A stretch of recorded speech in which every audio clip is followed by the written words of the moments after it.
शादी को लोग जीवन का सबसे बड़ा इन्वेस्ट बनाने के चक्कर में एक दिन में लाखों खर्च कर डालते हैं। महंगी ड्रेस, वेन्यू, मेन्यू से लेकर मेहमानों के स्वागत के लिए इतने तामझाम किए जाते हैं मानो वो शादी का इवेंट ना होकर स्टेटस दिखाने का जरिया हो। वहीं दूसरी ओर गाजियाबाद की एक शादी इस समय सुर्खियों का विषय बन गई है, जिसकी हर ओर चर्चा सुनने को मिल रही है। दरअसल गाजियाबाद के रईसपुर गांव के पर्यावरण कार्यकर्ता सुरविंदर किसान की शादी ने समाज को बदलाव का संदेश दिया है, और वो ऐसा क्यों हुआ तो चलिए आपको बताते हैं। शादी के निमंत्रण पत्र और उसमें लिखे गए 10 वचन लोगों के बीच चर्चा का केंद्र बन गए हैं। यही नहीं बल्कि इस शादी में पारंपरिक शादियों से हटकर कई अनोखी बातें हैं जो समाज में बदलाव और सादगी का संदेश देती हैं। सुरविंदर ने अपनी शादी को सादगी से करने का निर्णय लिया। इस अनोखी शादी में लड़की के परिवार से दहेज तो लिया जा रहा है, लेकिन वो बड़ा अनोखा है। दहेज के रूप में महज 11,000 पौधे लिए जा रहे हैं। यह पहल पर्यावरण संरक्षण की दिशा में एक कदम है। साथ ही दुल्हन की विदाई कार या मर्सिडीज से नहीं बल्कि बैलगाड़ी से होगी, जो इस शादी को और भी खास बनाती है। साथ ही शादी में रक्तदान शिविर का आयोजन किया गया। वहीं शादी में पहुंचे अमित चौधरी का क्या कुछ कहना है, आपको सुना देते हैं। सुरेंद्र किसान हैं मेरे फ्रेंड, जिनकी आज शादी है। तो उसमें शादी में उन्होंने बहुत ही अच्छी एक पहल करी है रक्तदान महादान की। तो उनका मोटिव है कि किसी के साथ में बंधन में बंधने से पहले हम किसी को जीवन दान करें, जो कि एक बहुत ही अच्छी सोच और बहुत ही अच्छा एक विचार है जो सुरविंदर जी का है। उसी के उपलक्ष्य में मैं शादी में भाई की शादी में आया था। तो जब मैंने देखा कि ब्लड डोनेशन का कैंप लगा हुआ है, तो मैंने खुद इनिशिएटिव लेते हुए सबसे पहले मैंने रक्तदान किया है।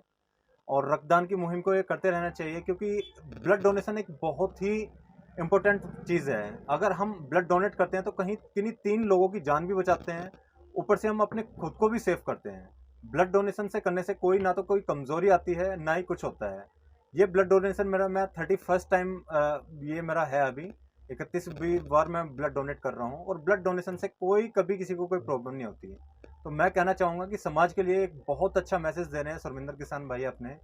सभी को इसमें बढ़ चढ़ के भाग लेना चाहिए और आगे भी ऐसे ही एक्टिविटी कंटिन्यू करते रहना चाहिए। किसान सुरविंदर ने बताया कि इस पहल का उद्देश्य समाज में सकारात्मक बदलाव लाना है, और क्या कुछ कहना है चलिए आपको सुना देते हैं। आज हमने शादी के तौर पे एक सामाजिक महोत्सव भी रखा है, जिसमें आज हमने, आप देख सकते हैं, ये 10 चीज़ों के उद्घाटन करा है। और हम काफ़ी लंबे टाइम से समाज के लिए काम कर रहे हैं, तो उसी चीज़ को आज आगे बढ़ाया है। आज के तहत हमने एक गौ सेवा भंडारा करा है, स्लम स्कूल का उद्घाटन करा है, एक सिलाई सेंटर का उद्घाटन करा है, 51 ई लाइब्रेरी खोलने का संकल्प करा है। जो शादी है बिल्कुल प्लास्टिक फ्री है, कोई भी इसमें। और जो जैसे लोग हनीमून पे जाते हैं करने के लिए, हम 51 बड़े बुजुर्गों को तीर्थ यात्रा करा रहे हैं। भारत तीर्थ यात्रा नाम दिया है। हनीमून की जगह उन लोगों को तीर्थ यात्रा पे लेके जाए।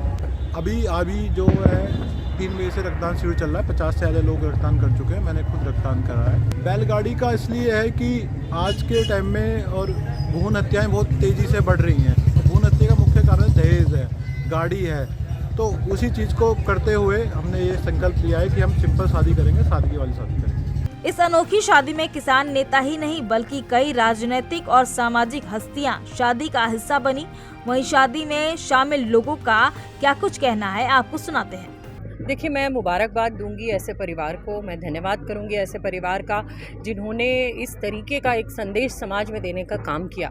चाहे परिवार से बिल्कुल दहेज ना लेकर, चाहे सिलाई मशीन की शुरुआत करके, चाहे पौधारोपण की शुरुआत करके, चाहे गीता के रूप में कार्ड देकर, ये ब्लड डोनेशन कैंप लगाकर, ऐसा मेरे ख्याल से आसपास मैंने कहीं नहीं देखा। मैं सुरविंदर को आज से नहीं जानती हूँ, सालों से जानती हूँ, और मैंने देखा है किस तरीके से इन लोगों का समाज सेवा में रोज़ ध्येय है इनका, कितना समाज सेवा में। तो ये एक और नई पहल है, और मुझे लगता है बहुत अच्छी पहल है, और बहुत लोगों को हमारे समाज में आगे आकर इस तरीके के कार्य करने चाहिए। मैं उम्मीद करता हूँ कि आज जो अमेरिका से, कनाडा से, यूरोप से, हर कहीं से नौजवान जो वापस आ रहा है, वापस इसलिए आ रहा है कि वहाँ पर उनको जो है कोई जगह नहीं मिल रही है, रहने के लिए नौकरियाँ नहीं मिल रही हैं। यहाँ देख के कि यहाँ का जो नौजवान है उसकी मानसिकता क्या है, इस मानसिकता को देख के मैं उम्मीद करता हूँ कि जो लोग आ रहे हैं वो भी इसी मानसिकता में ढल जाएंगे और आगे अपना रास्ता ढूंढेंगे और देश की तरक्की होगी। देखिए, शादी एक दिन की 24 घंटे की बात नहीं होती है। अभी 24 घंटे आप लोग होंगे, सब होगा, पर उसके बाद में अगले साल इसी समय अगर आते हैं तो मालूम चलेगा कि इसका कितना प्रभाव पड़ा है, लोगों में कितना प्रभाव पड़ा है और सुरविंदर ने कितना काम किया है इसको आगे फैलाने के लिए। जैसे 11,000 पेड़ हैं। अब पेड़ लगाना बड़ा आसान है। मुझे याद है ये सदगुरु वासुदेवा जो हैं उनने मुझसे एक बारी कहा, हमने Guinness book of world record में किया है 2 करोड़ पेड़ हमने लगाए हैं।